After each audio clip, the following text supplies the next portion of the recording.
Hey YouTube, it's Zach. I know you missed me. In this video, we're going to do an interview with a lawyer about pre-construction. This is one of those videos that you are looking to buy or you have family who's interested in investing in pre-construction. You should watch this and send it to them because there are nuggets in here that would save you hundreds of thousands of dollars. Probably. So much happened since my last video. Bank of Canada stopped increasing the rates. US banks seem to be collapsing, and I did this. Going back to the video, I did an interview with Ridhima. She's a lawyer at SorbaraLaw. One of my clients had a bunch of questions about purchasing a pre-construction as an investment. So I thought I might as well do an interview with Ridhima so I can share with you guys those answers as well. Ridhima is one of our panelists for the Downtown Markham Real Estate Conference 2023, hosted by Big City Realty. We have the Mayor of Markham, Frank Scarpitti, coming as well. On the panel, we also have Remington, the developer, coming, as well as the Deputy Provost of York University, Markham, Gordon Binstead. Proceeds from this event is going to the Markham Stouffville Hospital. If you want to see me in person, because I'm very famous, I'll leave the details and the RSVP link in the description for you guys. Without further ado, let's jump into the video. Ridhima, thank you so much for coming. I wanted to talk with you because I have a client who is buying a pre-construction downtown, and we've already went through the paperwork. We looked through it, and I said, look, we're now in the 10 days cooling off period, and we're gonna get this to a lawyer to get it reviewed. And he got confused and said, does every real estate transaction you do has a 10-day cooling off period? Yeah, so a 10-day cooling off period is a statutory period offered on condo units, not freehold. Condo unit is a traditional condo tower, parcel of tied lands, or pottles. That 10-day cooling off period is offered to condos with condo fees, with condo elements, parcel of tied land, or just that standard traditional condo tower. So if you were to buy a freehold, let's say there's some houses that they're selling here in Markham, it's a nice $2 million freehold house. You sign the contract there.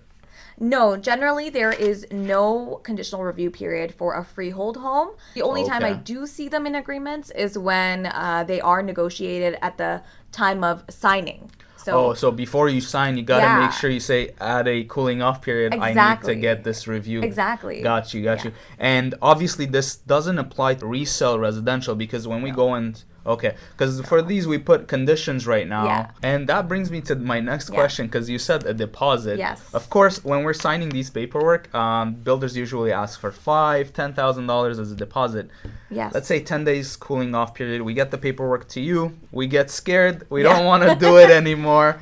What happens? Get that money back, or is it gone? The simple answer is that you can get that money back. That is why that 10-day conditional period is offered, so that you can review, assess, think if you want to move ahead with purchasing this unit. But if it's after that 10-day cooling off period has expired, then the deal is firm and you cannot get your deposit back. Okay, so make sure those 10 days, I'm assuming, go really fast, yeah? Absolutely, absolutely. By the time you lock a lawyer in, get it reviewed, talk to the client.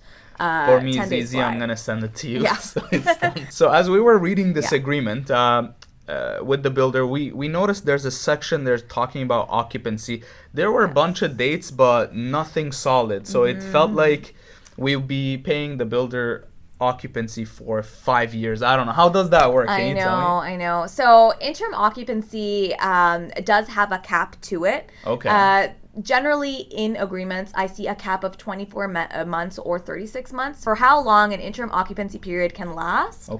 Now, in my experience, it may sound surprising, but a lot of builders do want to close on these units. Really? So the average I see of pre-construction units being in that interim occupancy period is 2 to 12 months. So because, I mean, the feeling here as a buyer usually is it feels like the builder is trying to extend it as much as possible so that they get that sweet occupancy fee from us. You know what I mean? I know. It's tough, right? But interim occupancy fees have to be paid, and the average I see is 2 to 12 months.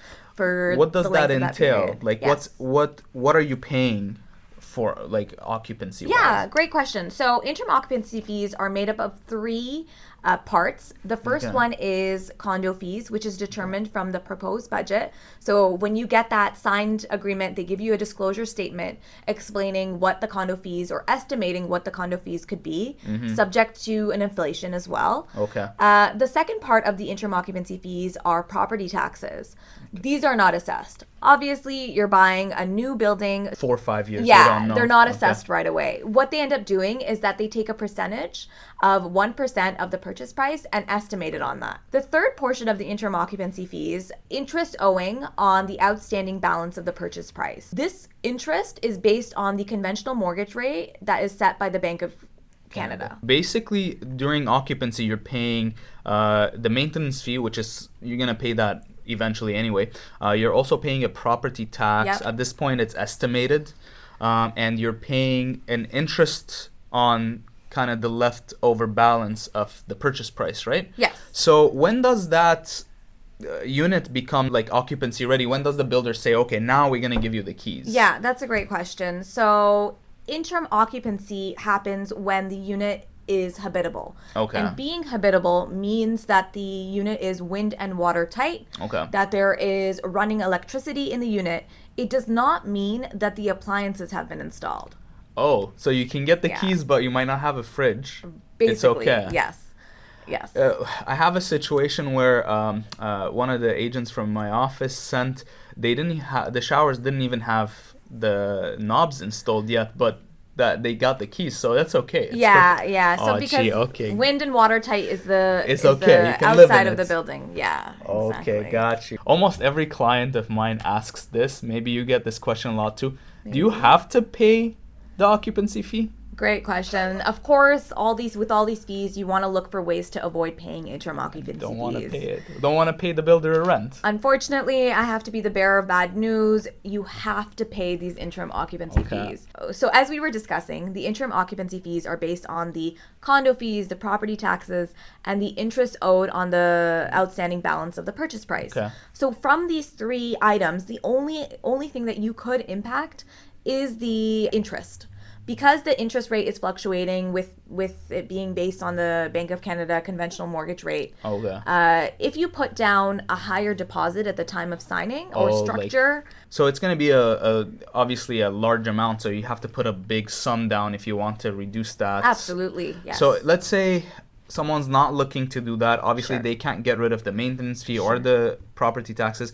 Is there any way you can kind of get the money back, or like anything you can do to... So the other way that I would recommend you or your clients to do is negotiate a right to lease during interim occupancy. Oh, like rent out the units when you get the keys, pretty much. Exactly. Gotcha. Exactly. Okay. So then that rental income cover the interim occupancy fees that are being owed. But I mean, the unit's mine, so I can rent it anyway. Why do I need to ask the builder? No, actually you can't just rent it. During the interim occupancy period, the builder is technically still the owner of the unit. So you're renting their unit. Yes, it didn't happen yet. Okay. Yeah, so title or ownership is not transferred until final closing. Okay, so during that period, you need to make sure, if it's not in your agreement, during those 10 days cooling off period, you want to ask your lawyer to negotiate or ask. The realtor can ask, and the lawyer can negotiate a right to lease. Okay, during occupancy. Yes. Got you. Okay, this question I get asked a lot by almost all of my clients. Sure. If you are watching this video and you do not like it, is there a possibility that the builder might terminate your contract? So absolutely, there is a chance. So what I would recommend is to like this video. Just to be safe, right? Right. Okay, yeah. So that happened. Let's say we signed the papers. One of the things that we saw in the news as well recently that scares everybody is that you don't know what's going to happen 4 years from now. It can even be delayed. And what if you cannot close on this? Can you get out of the agreement? What are your options, really? Well, if you're going to be purchasing a pre-construction unit, that 10-day cooling off period is for you to determine whether or not you want to proceed with buying the unit. Okay. Now, after that 10-day cooling off period has expired, the deal is firm, so you have to proceed with closing.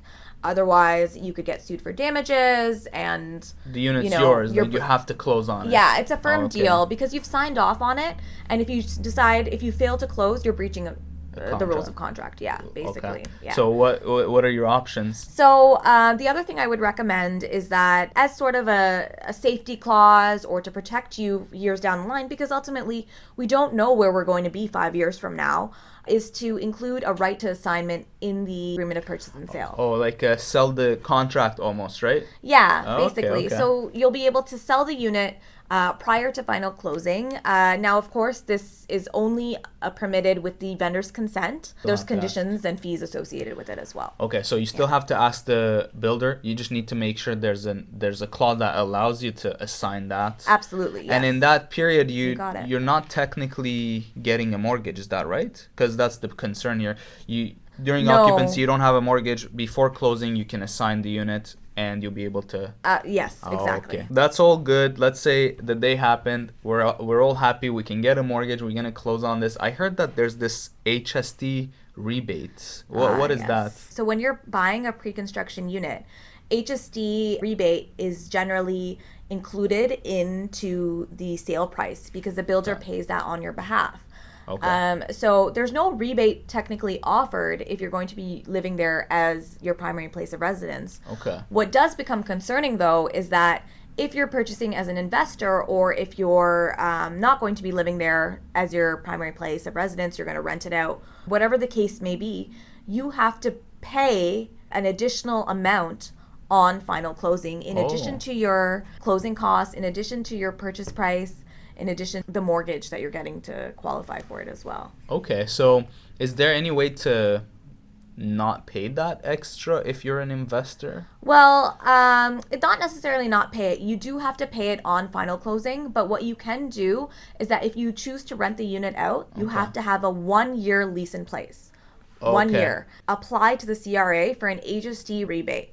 Obviously, you can only apply for this after closing. So the HST, the money you need it on final closing. So on closing you pay it, but then if you end up signing a 1-year lease, you can kind of get some of or most of that. No, back. you can get it all back, and the maximum amount that's generally payable is $24,000 based on the purchase price of the unit. So $24,000 is what you have to pay on closing for purchase prices that are over $484,500. Got you. These days, of course, everything is above $500K. So automatically $24,000 is that capped amount of what you have to pay. Okay, got you. I wanted to ask you, since pre-construction is almost like a different transaction than buying residential. Yeah. Do you still pay a land transfer tax on these? So both Toronto and Ontario have a land transfer tax that is payable when purchasing a property. There is a land transfer tax rebate that is offered to first-time home buyers. If you're purchasing a property in Toronto, it is a rebate of $4,475. If you're purchasing in Ontario, which we all have to be, the rebate offered to first-time home buyers is $4,000. That's in addition to the Toronto one if you're buying in Toronto. Yeah, right? So there are two separate taxes that are paid. So one $4,475 is offered on the Toronto one, and $4,000 is offered on the Ontario one. So how do you qualify for that land transfer tax rebate? Great question. So to qualify for a land transfer tax rebate, you have to be a first-time home buyer. It has to be your primary place of residence, which means that you have to live in the property. Can't be investing. Yeah, you can't be an investor. You have to live there for 1 year as your primary place of residence. And you cannot have bought property anywhere else in the world. Oh, okay. I did not know that. That's a good one. Thank you so much, Ridhima. I appreciate it. This is, I want you guys to keep in mind, it's not legal advice. She is a lawyer, so if you have questions specific to your situation, you want to reach out, I'll leave her information in the comments below. Thank you so much for watching. Thank you for coming. Thank you. I'll see you guys in the next video. Bye.